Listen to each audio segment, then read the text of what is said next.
Hi, good evening, and welcome to the return of the New Parents and New Physicians webinar hosted by some of your new physician IAFP board members. It is right up about 7:31. We do have all of our presenters here and probably with some kids nearby.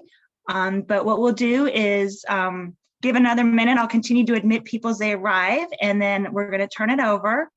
I do have a couple of poll questions and everyone should be able to answer them. So I'm gonna wait till like 7:32 just to give a couple more people time to pop in. And we'll do 3 quick poll questions and then turn it over to the wisdom of your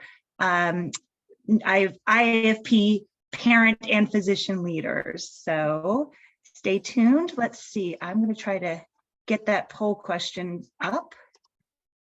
Okay, we're just about ready. I'm going to keep an eye on the waiting room and I'll let more people in, but in the meantime, all right, hopefully you can see the first question.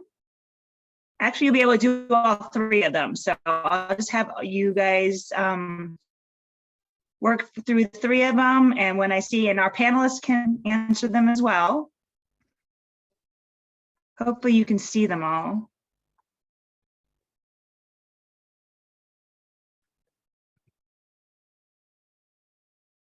Let's see, we've got 10 people on, so we're getting close.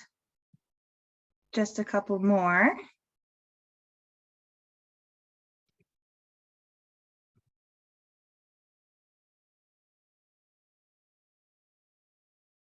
Great.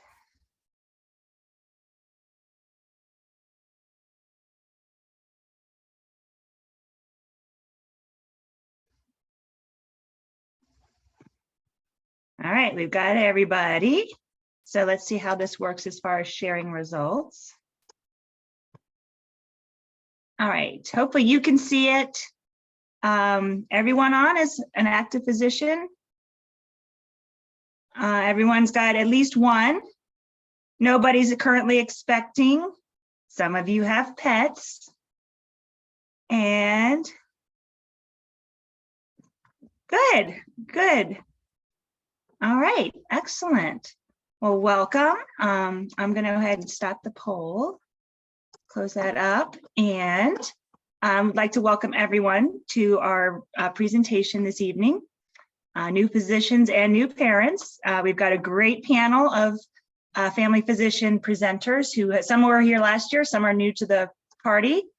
Agenda, yeah, we made an agenda. I don't know how we'll get through all of it, but we're going to share the stories of our current board members, lessons they've learned, resources they recommend to you, tips and hacks for you and your significant other, definitely support for everyone and how we can stay connected, support for everyone and IAFP events that are upcoming in the next few weeks and months that we hope will be helpful to you as an Academy member, regardless of your parent status. And just a reminder, this session is being recorded.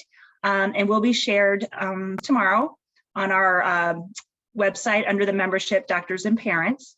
We'll add it where last year's webinar still resides. And of course, we know you might get called away. Some little voice may beckon mom or dad, and we fully understand that may happen to our panelists too, but we are more than happy to wing it and just go with the flow. So that being said, let's get started with our first presenter, IAFP board member, Dr. Narain Akhtar. Take it away. Hi, how are you? Can you hear me? Yes, we can. Perfect. So my name is Narain Akhtar. I have a 16-month-old and her name is Seher. One of the things I learned as I was looking at pictures of this is that we need to take more family pictures. So this was actually at her first birthday. I have lots of pictures of her and a lot of pictures of her and my husband, and need to get more of, I think, all of us together. My spouse is a surgeon, so we both have fairly busy schedules. And then I put a bunch of resources and things here just to go over some stuff. What to expect when you're expecting. I really use that a lot to kind of track pumping and feeding. They also have a really robust kind of community. If you have questions about certain things, you can kind of reach out to that community as well if you don't have someone in your family or friends or siblings to ask. I also we chose to do a nanny just because of our hours. We felt that fit our lifestyle better. And it has been a real big struggle to find a nanny. So one of the things that we did is we looked at the common sites, care.com and sittercity.com, but we also really reached out to our network. So asked nurses that we work with, went to our places of worship and asked folks and asked our neighbors, and really found some great nannies that way. We ended up using Target for our diaper purchases, and I like that they give gift cards with the purchase. So we would buy in bulk, and they also let you exchange sizes. So if you buy too many size 3s, you can always exchange them for the next size up. And I think my daughter has made her way into this room, so you may hear some noise. I also really like to keep checklists and keep track of things. I was using the To-Do app a lot, but I've switched over to OneNote to kind of keep homework, admin, everything organized in one place. So that was another thing that I really liked. And then there's a lot of physician moms and local moms groups. And so whether on Facebook or other kind of social media settings, and I really utilize those for resources as well. It helped me kind of figure out which local kind of camps and classes to put my daughter in. So we got her into a great music class locally, and that was helpful too. And I think I will stop there and let the next person, I'm not sure who it is, Dr. Carpenter.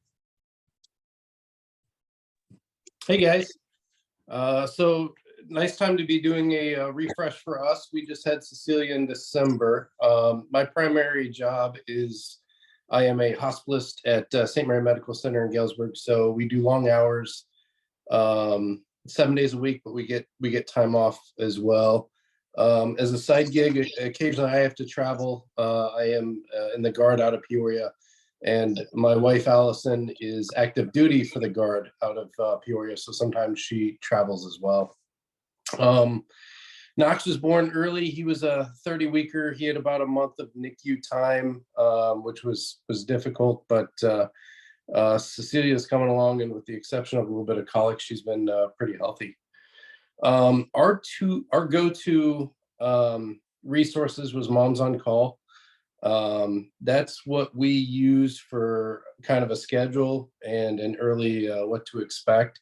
It worked really well with Knox. We're struggling a little bit with Cecilia, mostly because of the colic, which kind of highlights probably the biggest advice that I've gotten so far, and that is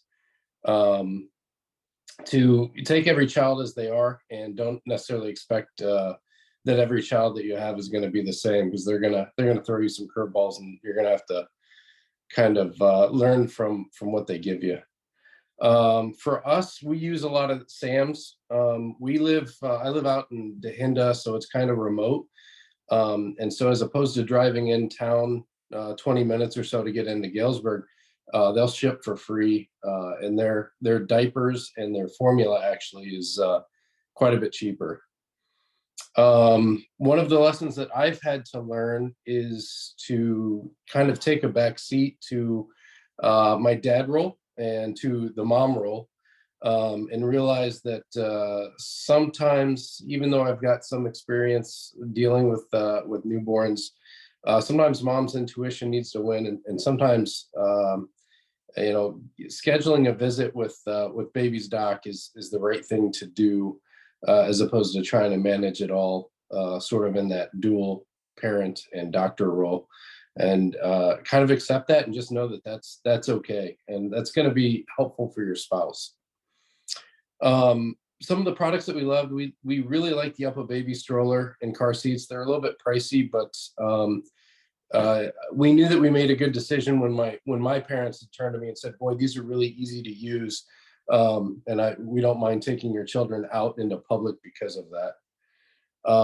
And then, a couple of other bits of information. I'm going to start with the bottom, and that is schedule together and alone time with your partner. It's something that if you're not intentional about it as you're going into this, it's going to be easy to overlook that because you're going to be tired. My recommendation is to try to do it during the day when you already have childcare. Try to schedule some day dates. It will definitely help you guys grow together through this, and to take a collective deep breath. And then the other thing that really was eye-opening to me was the discussions I've had with my medical staff, whether it's my partners or just other staff around the hospital. They've been there, they've tackled a lot of the problems that you're facing, but it's also a really nice bonding experience. And I think, as we're talking about physician burnout, a lot of that, it has to do with some isolationism. And this is a great topic that you guys can bond with some of your medical staff that you may not otherwise be visiting with regularly.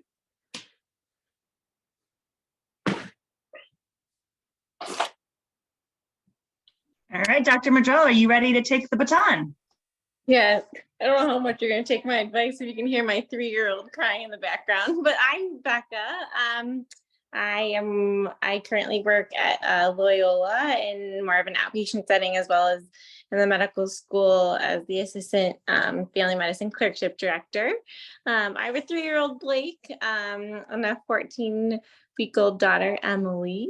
So we're adjusting, and oh my gosh, I take what Dr. Carpenter said to heart, that every child is very different.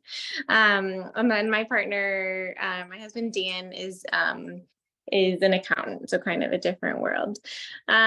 So it's hard not to get repetitive, but first of all, congratulations to all the new parents, if that's why you're watching this. That's very exciting. So I think for me, and currently I think saying yes to help has always been difficult in my type A self, kind of throughout medical school and kind of life. But I think now I'm fully embracing it, to any help that can come your way. I've said yes to lots of meals and things this time around that I maybe was a little bit more resistant to before. I kind of echo what Dr. Carpenter said, kind of connecting with both like physician moms. It's a kind of different world, but also as like with normal moms, with moms groups. It's been really helpful. It's kind of like you learn so much about kids as a physician, but when you have your own, it's like completely different. And having that network I've found have been really, really helpful. Kind of normalizing what I think is crazy because everyone else is going through it as well.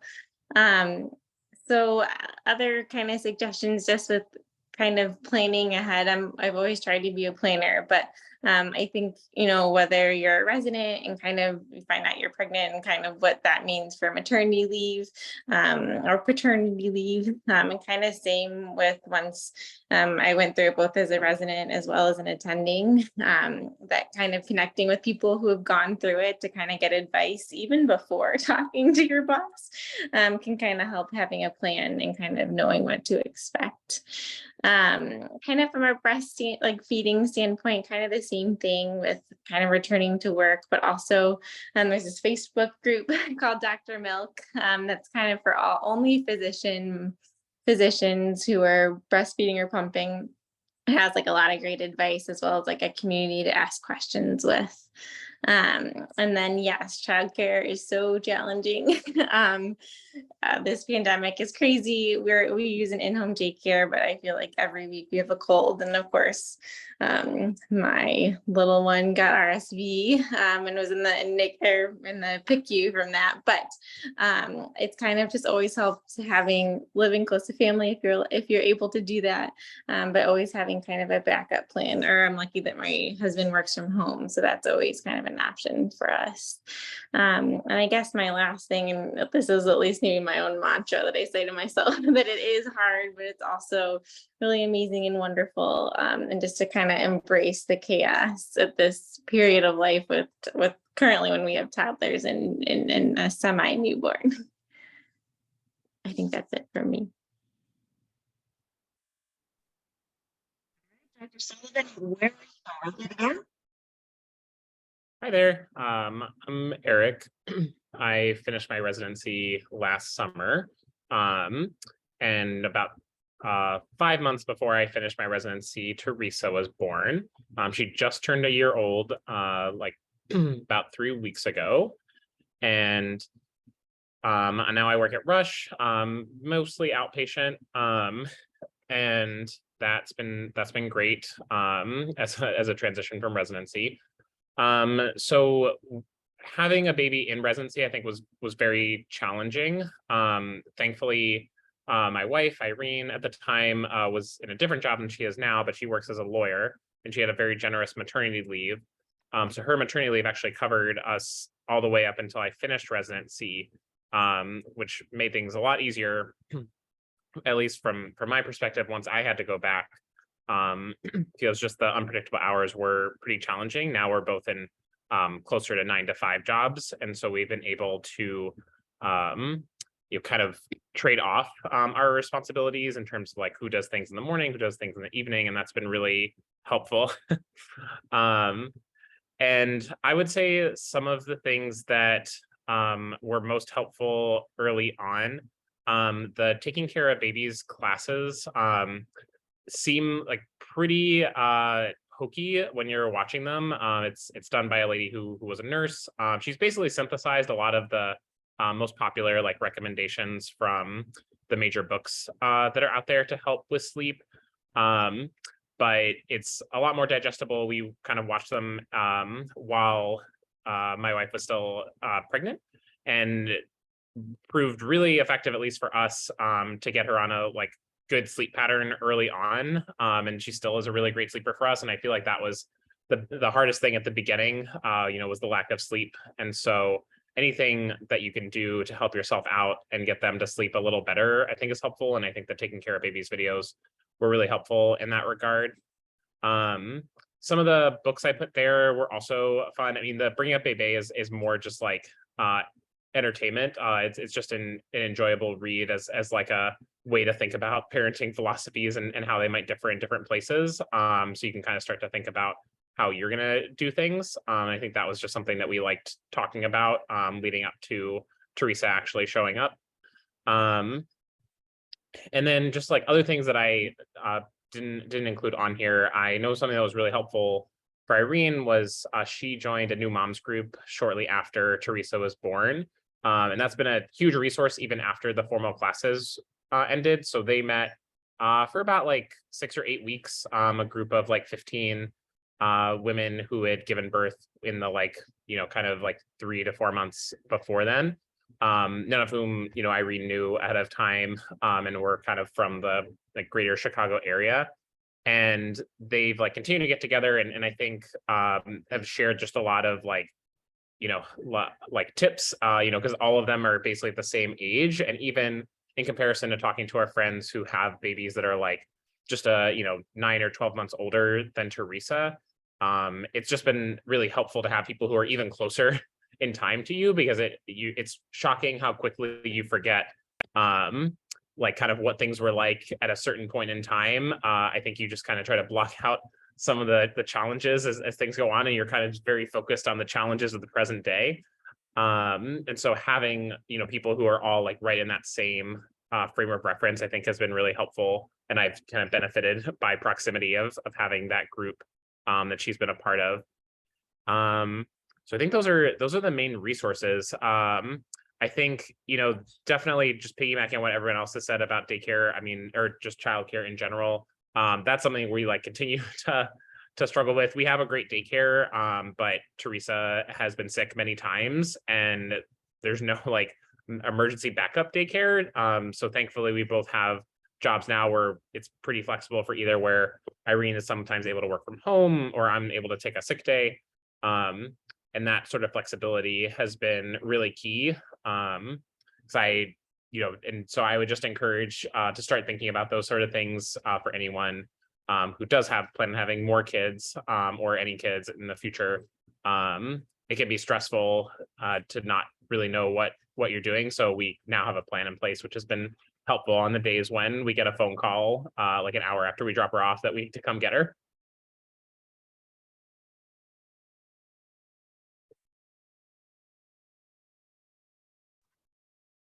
Thank you, Dr. Sullivan. I was giving him some flack in the private chat about Teresa wearing a Patriots hat in the picture, but to each their own. Okay, thank you. And we're going to bring on Dr. Mustafa Alavi, yet another young physician member, and Hey. with new pictures. Yes. Hey, everyone. Can people hear me okay? So I'm Mustafa Alavi. I'm a family physician, full scope delivering at Erie Health Centers. I'm also working with the residency here at the University of Chicago. My son was born in September 21. He's 18 months old. I had some cute winter photos from last year there, and this year our winter photos are me dragging him around in a cardboard box that I put tape around that like works super well for as a sled. But this is him bringing his Valentine trees to daycare, and then our Christmas photo. I mean, there's so much advice to share, and I want to kind of echo the sentiments of what everyone has already said. And it's like there's so much you learn just by having a baby, and you learn so fast. And there's so many resources out there, and there's like no wrong way to do it if like you and your partner are invested. And I mean, there's no wrong way. It's just, are you there for your child? For us, my wife and I, we both work full time. So like others here, it's been a lot of managing of schedules and negotiating and compromising along with daycare and as Eric mentioned, the unknown of the sickness. Or just this morning, my son woke up with just green snot everywhere, but he didn't have a fever. So I was like, oh man, should I keep him home or not? I have a full schedule of patients. So it's always the unknown of your kid is going to get sick at some point. And it's even though you're okay, like sometimes you just have to, it's okay to call out sick. We really went back and forth about daycare versus nannying, and there's a lot of pros and cons with both. For us, we felt that daycare would be like a good option for us, and we had some great daycares by us. For my wife, she took her full maternity leave. I did a somewhat abbreviated paternity leave, but then I stacked all of my paternity leave time for once my wife went back to work. So then I essentially was part-time for months 3 to 6. And with my wife's schedule being a little bit flexible, I was able to kind of, but day by day, like I worked Monday, Wednesdays, and Fridays, and I used my FMLA time on Tuesdays and Thursdays. And we were able to extend Aiden being home, which was really nice until 6 months without daycare. And honestly, like daycare versus nannying, either option is like gets pretty pricey. And so it was a great option for us.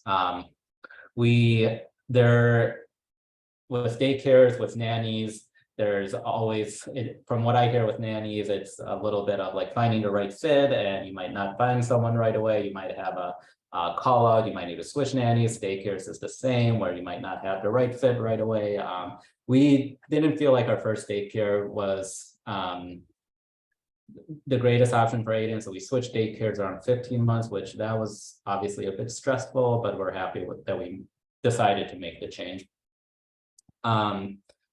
I want to echo what Dr. Carpenter said as well about like really just taking a step back, and being a dad has been great for me. My wife is not in medicine, and for me, even though like viral URI, wait it out, the general answer, things will be better in a few days. Honestly, sometimes it's better having an objective exam from the doctor at the office. And I often would just text my colleagues, and Aiden has definitely had a backyard exam from one of our pediatricians at our clinic. And it's sometimes it's better to just have someone else like objective eyes on. I really liked taking advantage of like Black Friday and other like big sales to really stock up on things that like you'll need. Like I'm sure Prime Day is probably going to come up in a few days or a few months, and stocking up on all the diapers that you're going to need for a while. So our basement is full of like diapers that we don't need now, but we'll need in the future. Or I got next year's car seat on last Black Friday, or when he transitions out of his car seat to his booster or the convertible. So take advantage of things you're going to need. Like you'll need a ton of baby wipes, a ton of diapers, different upgraded car seats. And then those are my biggest things. I think, as Dr. Sullivan was saying, sleep training was probably our biggest struggle, that we read Healthy Sleep Habits, Happy Child, which outline all the many ways to kind of go through sleep training. And there's no one right answer, but for me and my wife, it really helped us both read through it. We didn't necessarily agree on which method. Both of us wanted to go a different method, but after we both sat down, read it, we then came back together saying, okay, this is how we want to go through with sleep training. And it really helped us help Aiden sleep better and not wake and ruin our sleep as well. So we're glad we took the time to do some extra reading for sleep training. And I'll pass it to the next person. Thanks, Dr. Alavi. I love the smart shopping ideas. Like Black Friday sales for baby sounds like a smart way to go. Okay, new this year is Dr. Anna Shanahan, who is joining us for the first time this year, but has 2 babies to show for it. Take it away, Dr. Shanahan. Hi, everyone. Nice to meet you. And also so nice to hear that everyone kind of has similar struggles and that we've had as well and are learning similar things along the way. Here's an accurate picture of what it's like to have 2 under 2. We have Alexander, who was born May 2020, so shortly after the pandemic started, and Jack just turned 1 last week, actually. So I graduated from the Northwestern Family Medicine residency at Lake Forest. I'm now core faculty there, and I do integrated medicine consults at Northwestern's Integrative Medicine Center.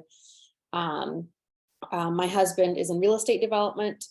He's always worked in person since the pandemic started, but does have some more flexibility, which is nice. But Alexander, our older son, goes to a Montessori school most days of the week.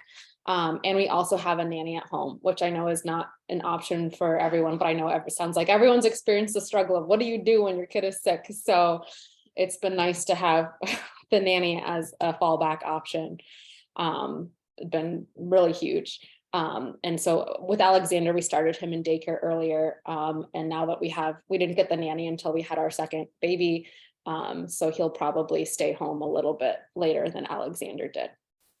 My big thing is I've been able to do more telehealth, since having the kids to allow more time to be at home. It's also been nice to just be able to nurse at home in between patients. And of course, when I do go into the office, I pump. And so that's kind of been our setup. I think I've had a lot of the same favorites that everyone else has had. I love taking care of babies. That was huge for us. Love bringing up baby. I agree, sleep training was huge for us. And the book that we followed was 12 hours by 12 weeks. And it worked like a charm for both of our kids. Both of them were sleeping through the night by 12 weeks. It was a miracle, but a great book. And of course, every baby is different. So, but for us, that was a really great method, and taking care of babies as well. I sent in an Excel spreadsheet with like all of our favorites items. So if anyone wants that, it has everything from like, we agree with like the baby stuff, for us it was worth the price, everything to our more favorite books and more favorite items that we use. So if anyone wants that, please don't hesitate to reach out. I'm trying to think if there's anything else. I agree with, when our kiddos are sick, my logic goes out the window. So I always bring them into the pediatrician. And I second Dr. Carpenter and everyone as well about that, and Dr. Madrell about saying yes to help. And I think in terms of how we found our nanny, it was through a local Facebook group for the area, for working moms in the area. And one mom said she was moving, and so her nanny was looking for someone new. That's how we found her. And I think the only other thing I wanted to mention was my big thing that I kind of realized after having our first kid was I now have a hell yes policy, which is I don't say yes to anything unless it makes me go hell yes. So that's kind of how I've tried to work on my work-life balance. I think that's all I got. But again, please don't hesitate to reach out if you want. Yeah. Or to Ginny if you want a copy of like all our favorite stuff. Thanks, Dr. Shanahan. We have one more presenter, and then I also have secondary slides from some of you who provided even more resources. So we'll go through some of the additional tips that some of our panelists submitted beyond these first slides. I'm going to introduce our final panelist, Dr. Christina Dacus, who has been with IAFP since she was a med student, and she joins us this year. And then after she presents, we'll kind of go through some secondary tips that some of our presenters have provided. All right, Dr. Dacus, if you're ready, take it away.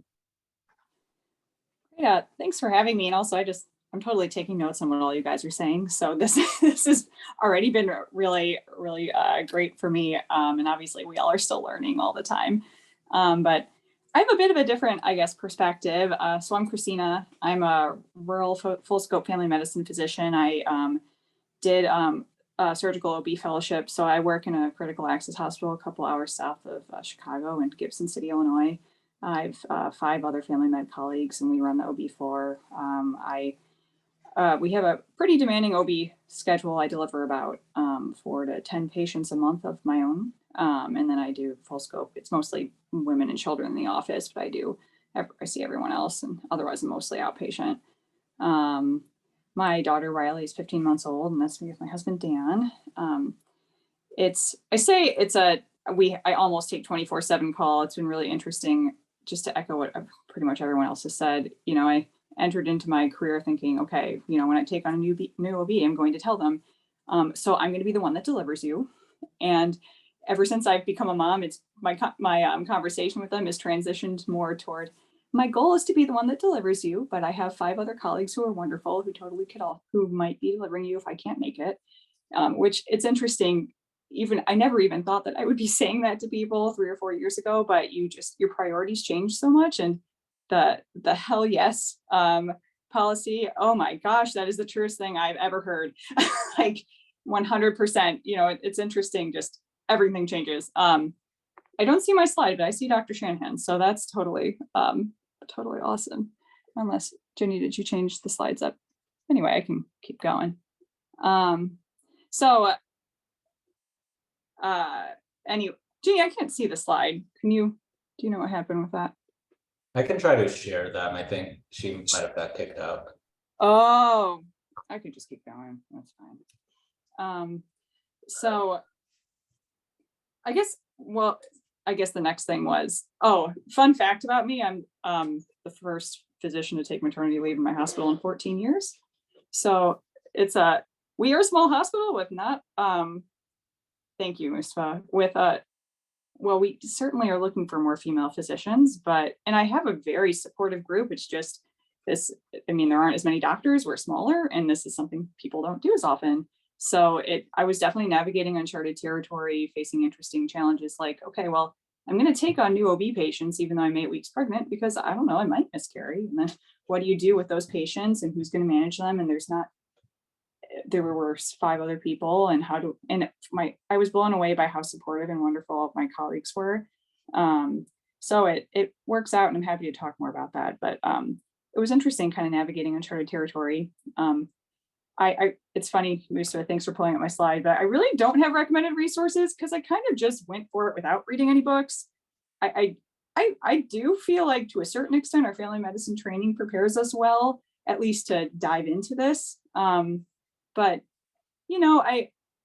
I also was pretty blown away by how my care transformed just being a parent, or things like, postpartum, like I never talked to women about like incontinence or like a lot of things that just kind of like surprised me, like, wow, I've been ignoring these issues that like women, or not even asking them about a lot of like common like complaints other than, like depression and anemia. And it's funny because I did an OB fellowship, but and also just my anticipatory guidance for pediatrics has changed completely too. So it definitely, and I also, of course, have my own, a family physician for my daughter who also delivered us, and who also is my friend, because that's how it is out here.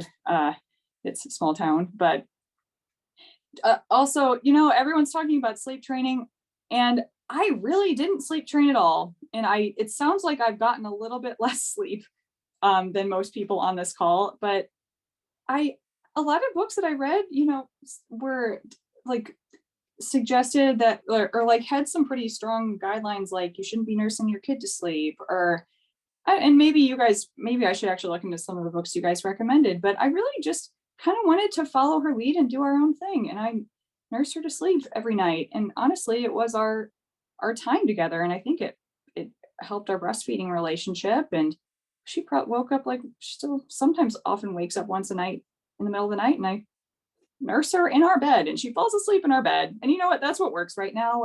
It's okay for us. Like, there's like this idea that you have to, I mean, gosh, 12 weeks, that's epic.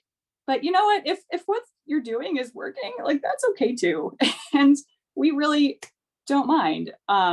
Every kid is different. And I've been told by my patients, the first kid sleeps wonderfully, the next one has their own schedule. So I think it's okay sometimes to just follow your kid if that's what works for you and your family.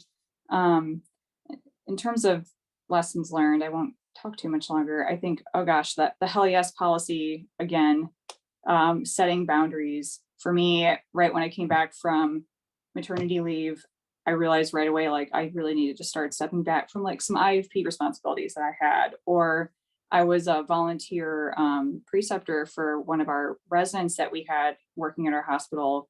And I just realized, like, I can't do this. I have to keep it simple. Inbox empty, notes done. Everyone's alive, patients are alive, and my patients need to be delivered, and then I'm going to get home to my kid. And I think when I finally started to accept that, it was a huge relief. And it's again, interesting how your priorities dramatically change. Support network. It's funny, your support network looks a lot like it's surprising how your support network will grow. I echo what Dr. Carpenter said about relying on your team. Gosh, my girls in the office would stop and be like, Dr. Dacus, you haven't pumped, sit down and pump. Like, or actually I had some of my office staff just help me with my baby registry because I was like so overwhelmed, I didn't know what to pick, and they were so excited to do it.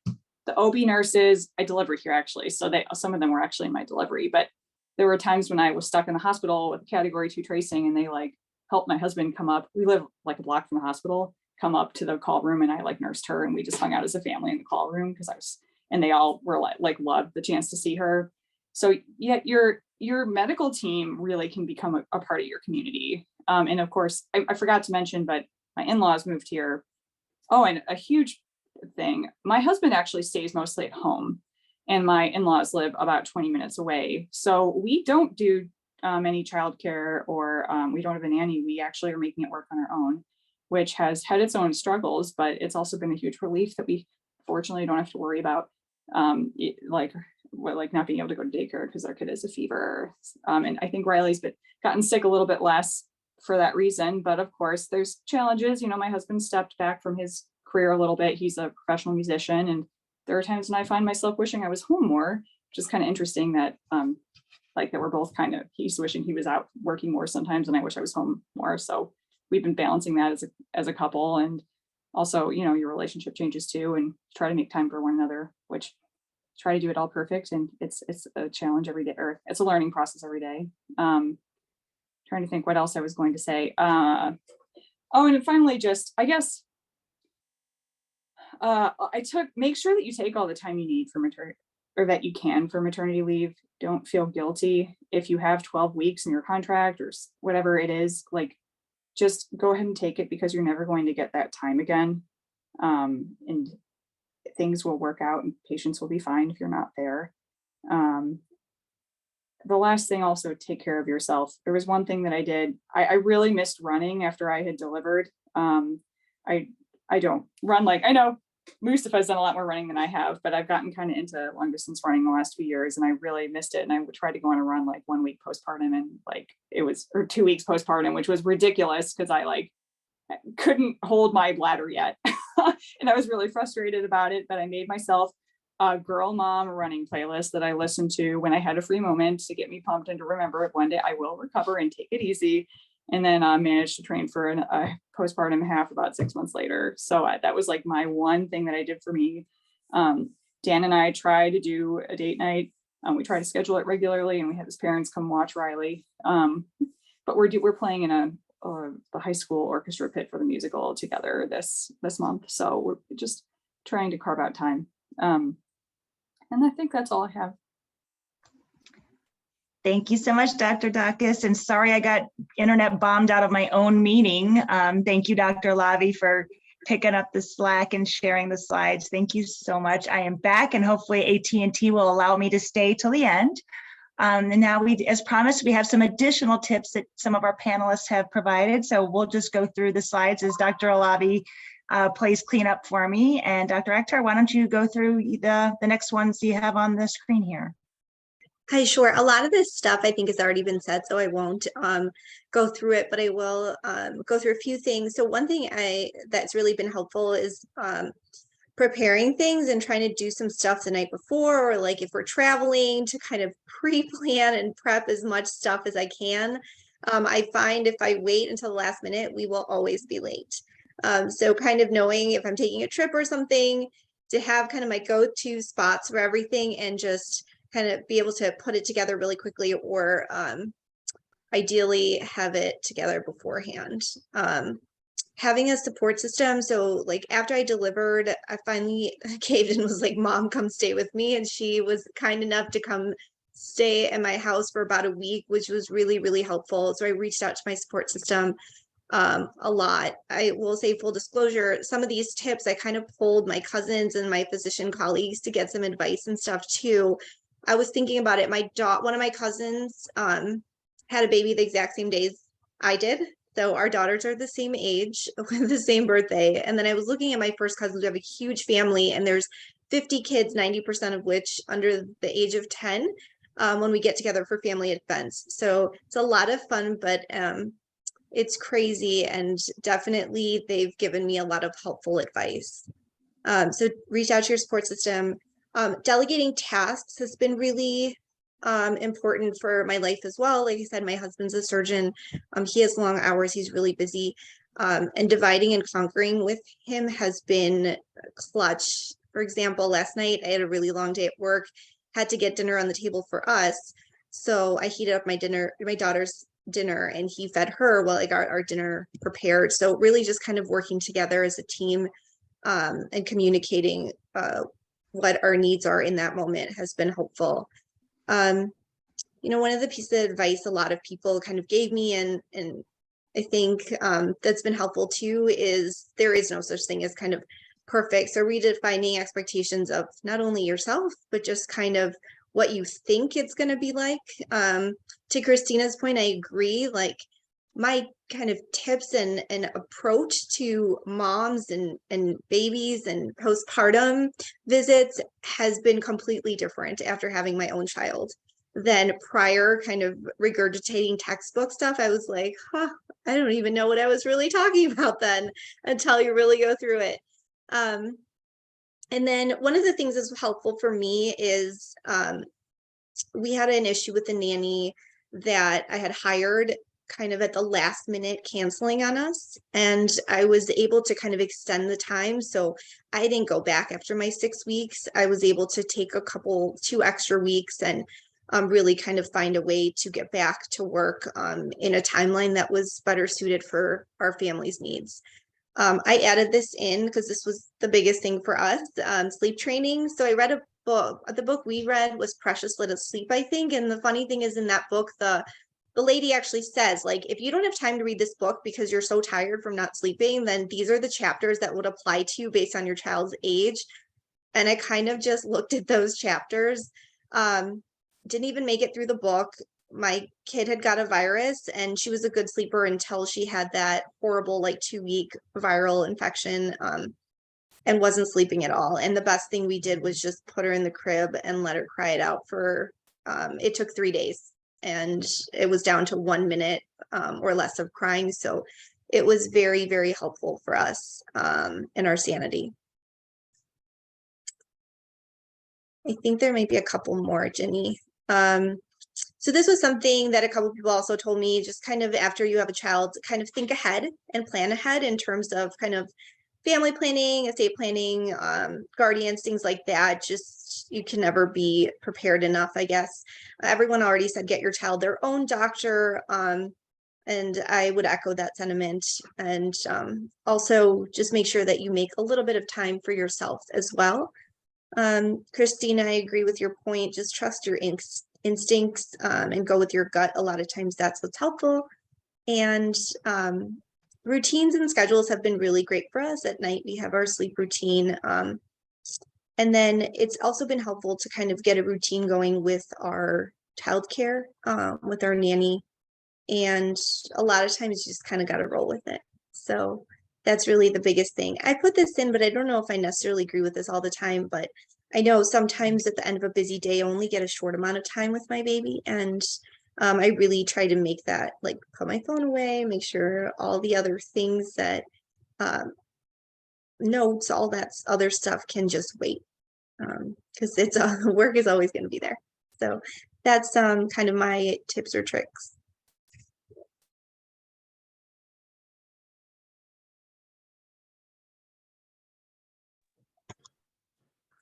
All right. Yeah. The gist of mine, from my experience, is just figure out what you can do to be a partner as a dad, especially in the early going. A lot of it is sort of skewed towards mom time. You know, whether you're breastfeeding or whatever you're doing, figure out what it is that you can do to ease that burden on mom. Give her a few moments away from the baby, or whatever it is that you can do to kind of facilitate that, because that's going to help your relationship with your partner as well as help you bond with your child. And so for me, with Knox being in the NICU, it was kind of being the pump master. And the thing that I would brag about was that when we came home, Allison had to call me when I was at work to figure out how to clean the pump. Which was that's kind of that was what I was most proud about with bringing Knox home. For moms, you know, watching my wife go through this, the struggle with the contrast between motherhood and busy life and occupation is difficult. You guys have kind of already touched on it, but talk about it openly. You never know where you're going to have someone, you know, be able to provide some perspective to you, and you don't know who you're going to potentially help just by bringing to light that's a common struggle. I think it's something that sometimes people don't talk about, but I think it's pretty common. I don't think that there's anyone that escapes going through these things without having that struggle, especially in medicine.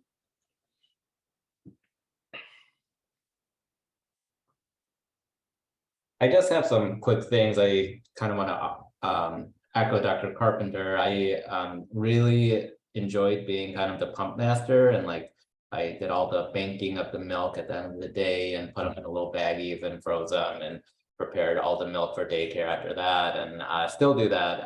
And I really enjoy doing that. I'm also the poop master of the house, so I get the privilege of doing all the dirty diapers, and even if my wife is home, and so it's kind of my job. And I recently found this product called Series Chill, and I'm not like an endorser, I'm not getting paid for them, but it's a breath milk chiller that I found over Christmas, and I wish I found it earlier on.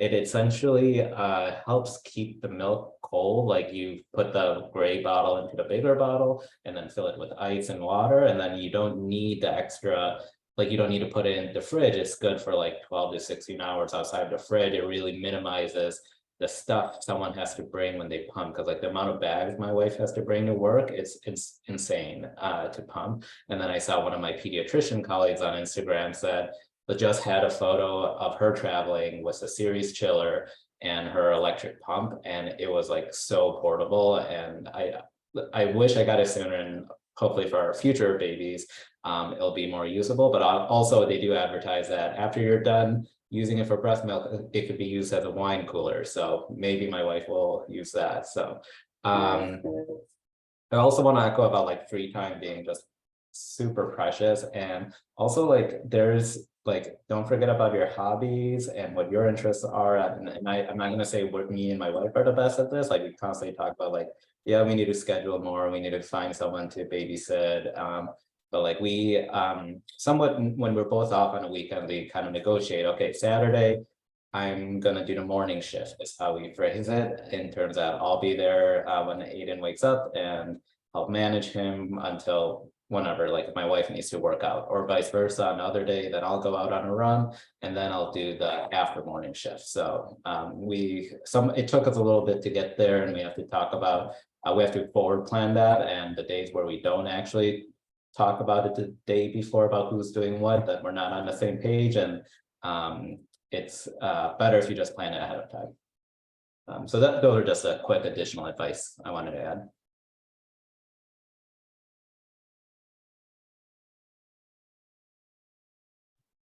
I think I mentioned most of this. Oh, one great thing about having a nanny. So oftentimes our nanny is great in that our goal is to spend as much time with our kids as possible.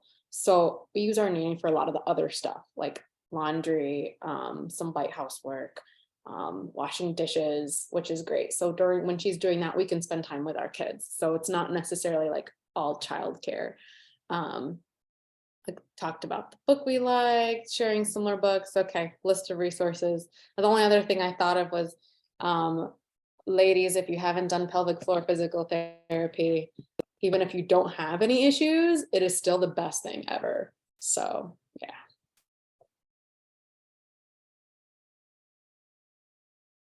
Oh, here they are. Here's my extended Excel spreadsheet. So again, anyone who wants this, please feel free to use.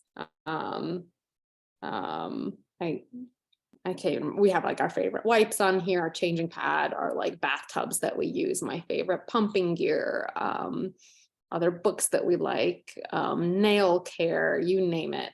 So kids don't need a lot to be, stimulated. So all of this is, one piece of advice that I heard that I really liked was, if it doesn't make your life easier or less stressful, don't buy it, because there's so much out there that gives you some additional information that you don't need and that can just make anxiety worse. I'll leave it at that. Okay, thank you all of our panelists. I will leave time for some questions and answers if anyone would like to ask any questions. I'm hoping I don't get kicked out for the fourth time. Here's just a couple of things.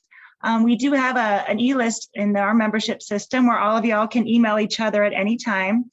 This is the actual email address if you're already on it. If not, just log into your profile and under membership, and then you'll go to log into my profile and you can add yourself to this list, and then you guys can email each other anytime you like, round the clock, as I know some of you are awake around the clock. Mustafa, can you go to the next slide? And here's some upcoming events I want to make sure you know about. Our Health Equity and All Policies webinar on March 15th. This meets the new Illinois requirement on implicit bias training, and it will be presented by our own Dr. Javed Orgain, past president of the Illinois Academy, a past leader of the American Academy of Family Physicians, and quite an impressive resource on this topic. We are doing Spring into Action, which are our live lobby days in Springfield. We will be back in Springfield for the first time since 2018, so we're really, or 2019, I should say. So registration's open for that. We're adding a practical and adolescent psychiatry series in April and May, so dates to come and registration. And then essential evidence update is our fast-paced, up-to-date best practices CME that we'll do virtual this year. And our White Sox game is on the calendar. So those are some upcoming events that you'll see. Everything is on the website, and we hope we will see you or hear from you at any of those upcoming events. You can keep going, Dr. Alavi. We do have the Career Center for those of you who are looking for your first job or maybe need a change in scenery to better accommodate your balance. The Career Center is available right off our homepage. You can go to the next slide. And it actually has a lot of other features besides just the job posting. It has a lot of articles and services that are all through our website and free to all members. You can go to the next slide. And now let's open the floor for any of our participants who would like to. You can unmute, share some of your own tips, or ask questions of any of our panelists. I know we've got about 5 minutes or so, but we'll stick around and answer any questions. Glad to have you here.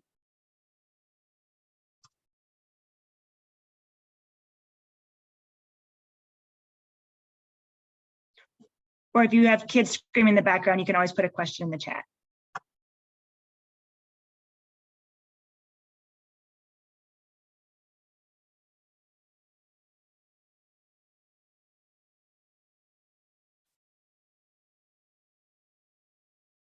Let's see, and then Dr. Lavi, you could probably stop sharing your screen and then we can see everybody.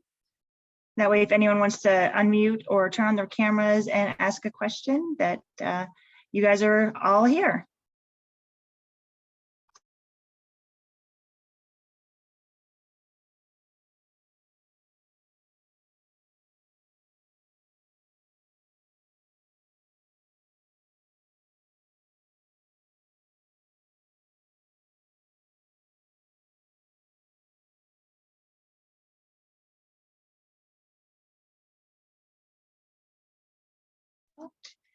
All right. Well, it could be that everyone is wiped out or tucking children into bed. But just a reminder, everything was recorded somehow, probably between myself and Dr. Lavi and everyone. All these slides and resources that will be shared out to all members. And we hope that you got a lot out of this. My children are 18 and 15. So if we ever need to do a series on how to deal with teenagers, I'll be happy to contribute. But in the meantime, you guys shared a lot of things that I wish I had known or had been available to us back in the day. But otherwise, I would like to thank everyone, all of our new physician board members. In fact, I'll throw out one question that I had. All of you are leaders in your academy and most likely other aspects of your career. How do you do it? How do you do it? How do you include leadership in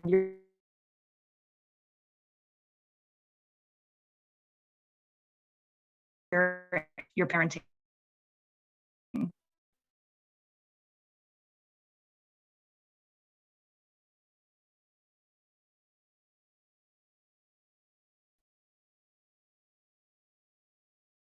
Anyone wants to take that question on how leadership can still be possible while doctoring and parenting? I guess I can go. I think for me, it's similar to what Anna was saying about like, it has to be the hell yes. Like, I think for me, it's even though I have less time as I definitely did as a student, or honestly, even as a resident, it feels like doing the work outside of clinic really engages me, and I really like the work that IAFP does and just advocacy in general. And like, I wish I could do more, but like just even being involved as a leader, I think it kind of gives me that extra thing of this is why I'm a family doctor and this is how I can help patients outside of the day-to-day of doing clinic care.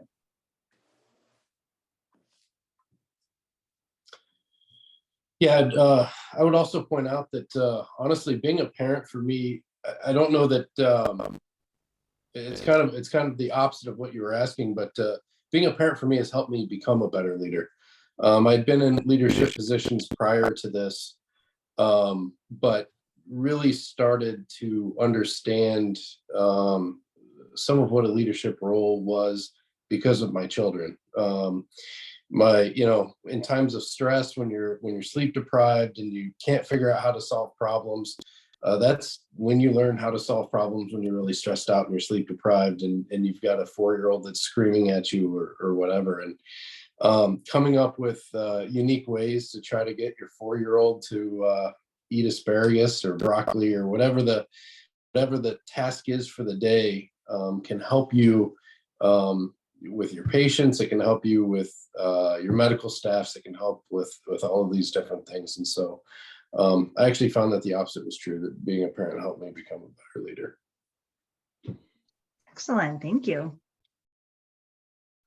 Just to piggyback off of that, I have a co-site medical director, and the amount of times, who's a pediatrician, the amount of times in terms of being a leader and helping manage many different people at our clinic, the amount of times she utilizes skills that she says, this is similar to when I help raise my kids and setting boundaries and clear expectations, and it translates to other aspects. Awesome.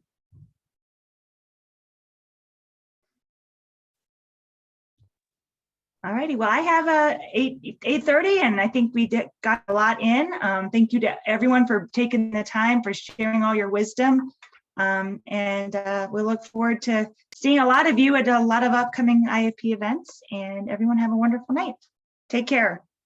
Sleep well. I hope you all sleep well tonight. Thank you. Thanks, Junie.